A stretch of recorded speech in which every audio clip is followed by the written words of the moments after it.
যিসকল ছাত্ৰ ছাত্ৰীয়ে হাইস্কুল শিক্ষান্ত পৰীক্ষাত উত্তীৰ্ণ হয় আৰু তাৰ পৰৱৰ্তী পৰ্যায়ত একাদশ শ্ৰেণীত নামভৰ্তি কৰিব লাগে বা যিকোনো ষ্ট্ৰীমতে নহওক কিয় যেতিয়া একাদশ শ্ৰেণীত ছাত্ৰ ছাত্ৰীসকলে নামভৰ্তি কৰে তেতিয়া সেই ছাত্ৰ বা ছাত্ৰীগৰাকীক এটা বিশেষ পৰ্টেলত ৰেজিষ্ট্ৰেশ্যন বা নামভৰ্তি কৰিব লাগে আৰু সেই পৰ্টেলটোৰ নাম হৈছে দৰ্পণ পৰ্টেল। দৰ্পণ পৰ্টেলত ছাত্ৰ ছাত্ৰীসকলৰ যি নামভৰ্তি বা ৰেজিষ্ট্ৰেশ্যন প্ৰক্ৰিয়াৰ কাম ইতিমধ্যে আৰম্ভ হৈছে, অৰ্থাৎ 13 মে'ৰ পৰা আৰম্ভ হৈছে আৰু অন্তিম তাৰিখ হ'ল 20 মে'। অৰ্থাৎ 20 মে'ৰ ভিতৰত সকলো ছাত্ৰ ছাত্ৰীক দৰ্পণ পৰ্টেলত বিদ্যালয়ে ৰেজিষ্ট্ৰেশ্যনৰ কাম সম্পূৰ্ণ কৰিব লাগিব বা নামভৰ্তি প্ৰক্ৰিয়া সম্পূৰ্ণ কৰিব লাগিব। পৰৱৰ্তী পৰ্যায়ত কোনো ধৰণৰ আবেদন গ্ৰহণ কৰা নহ'ব, অৰ্থাৎ অফলাইনৰ জৰিয়তে ছাত্ৰ ছাত্ৰীসকলৰ যি নামভৰ্তি প্ৰক্ৰিয়া দৰ্পণ পৰ্টেলত কৰিব নোৱাৰিব। ইয়াৰ উপৰিও আৰু এটা কথা উল্লেখ কৰিছে যে 23 মে'ৰ ভিতৰত বিদ্যালয়বিলাকে দৰ্পণ পৰ্টেলত ছাত্ৰ ছাত্ৰীৰ যি নামভৰ্তিৰ যি প্ৰক্ৰিয়াৰ সম্পৰ্কে বিভাগক যি ৰিপৰ্ট বা যি তথ্য সেই তথ্য দাখিল কৰিব লাগিব বুলিও কোৱা হৈছে।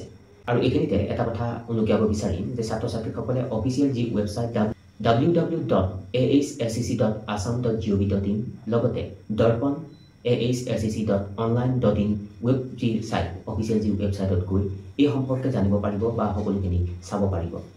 মই পুনৰবাৰ এইখিনিতে উল্লেখ কৰিব খুজিম, যদি আপোনালোকৰ সন্তান আছে, যদি হাইস্কুল শিক্ষান্ত পৰীক্ষাত উত্তীৰ্ণ হ'ল আৰু একাদশ শ্ৰেণীত নামভৰ্তি কৰিব বিচাৰিছে যিকোনো ষ্ট্ৰীমতে নহওক কিয়, সেই ছাত্ৰ ছাত্ৰীসকলে দৰ্পণ পৰ্টেলত তেওঁলোকৰ যি নামভৰ্তি প্ৰক্ৰিয়া 20 মে'ৰ ভিতৰত সম্পূৰ্ণ কৰিব লাগিব।